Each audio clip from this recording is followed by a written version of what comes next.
चुनावी सरगर्मी के बीच दिल्ली विधानसभा सत्र का ऐलान किया गया है। ये सत्र 29 नवंबर और 3 दिसंबर को आयोजित किया जाएगा।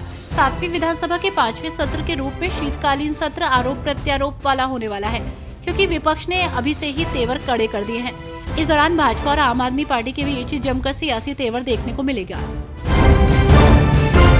जम्मू कश्मीर में नई सरकार बनाने के बाद से राज्य का सियासी पारा हाई चल रहा है। इस बीच जम्मू कश्मीर के एलजी मनोज सिन्हा ने कहा कि जम्मू कश्मीर में चुनी हुई सरकार आ गई है और मुझे लगता है कि लोकसभा और विधानसभा के चुनाव हुए, जिससे देश ही नहीं बल्कि पूरी दुनिया में एक संदेश गया। हरियाणा के मुख्यमंत्री नायब सिंह सैनी ने हरियाणा विधानसभा सत्र की समाप्ति पर प्रेस कॉन्फ्रेंस की। इस दौरान उन्होंने कहा कि जिन्हें युवाओं की नौकरी नहीं लग पाई है, सरकार उन्हें 2 साल तक 9,000 रुपए देने का काम करेगी। साथ ही उन्होंने बड़ा बयान देते हुए कहा कि चंडीगढ़ पर हमारा भी अधिकार है। हालात से सटे गुरुग्राम में भी प्रदूषण से हालात खराब हो गए हैं। इसको देखते हुए बीच निजी दफ्तरों में 50% कर्मचारियों को वर्क फ्रॉम होम करने को लेकर एडवाइजरी जारी की गई है।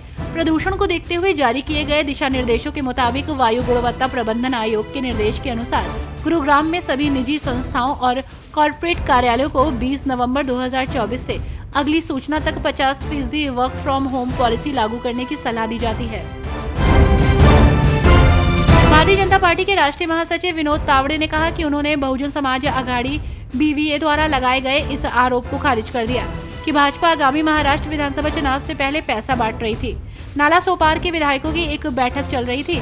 मैं उन्हें मतदान के लिए आदर्श आचार संहिता के बारे में बताने के लिए वहां गया था। वोटिंग मशीनों को कैसे सील किया जाएगा और यदि कोई आपत्ति की जाती है तो कैसे कार्रवाई की जाएगी। अपने घोषणा पत्र में किए गए वादों पर बोलते हुए जम्मू कश्मीर नेशनल कॉन्फ्रेंस के अध्यक्ष फारूक अब्दुल्ला ने कहा कि हमने जो कहा था वो स्पष्ट है और हम उसका पालन कर रहे हैं, उस पर कायम है। अगर वे कुछ नहीं कहेंगे तो वे कैसे बचेंगे। सेना के जवानों से मिलने के बाद छत्तीसगढ़ के सीएम विष्णुदेव साय ने कहा कि बहुत दिनों से इच्छा थी, हमारे जवान नक्सलवाद से बड़ी मुस्तैदी से लड़ रहे हैं, जिसकी तारीफ पूरे देश में हो रही है। कल हमें जगदलपुर के निकट सिद्धवा कैंप में जाकर जवानों से मुलाकात करने का मौका मिला। जवानों के साथ भोजन भी किया, रात हमने वहां बिताई, उनसे मिलकर अच्छा लगा। उन्होंने अपना अनुभव साझा किया। उत्तर प्रदेश के उपचुनाव पर बात करते हुए कांग्रेस के लोकसभा सांसद किशोरी लाल शर्मा ने कहा कि यूपी के उपचुनाव में इंडिया गठबंधन की स्थिति अच्छी लग रही है, अच्छा रिजल्ट रहना चाहिए। आगे उन्होंने सपा और बीजेपी के बीच चल रहे आरोप प्रत्यारोप पर भी बात की। झारखंड विधानसभा चुनाव पर बोलते हुए सरायकेला विधानसभा क्षेत्र से बीजेपी प्रत्याशी और पूर्व सीएम चंपई सोरेन ने आत्मविश्वास जताया। उन्होंने कहा कि हर जगह बीजेपी की लहर है।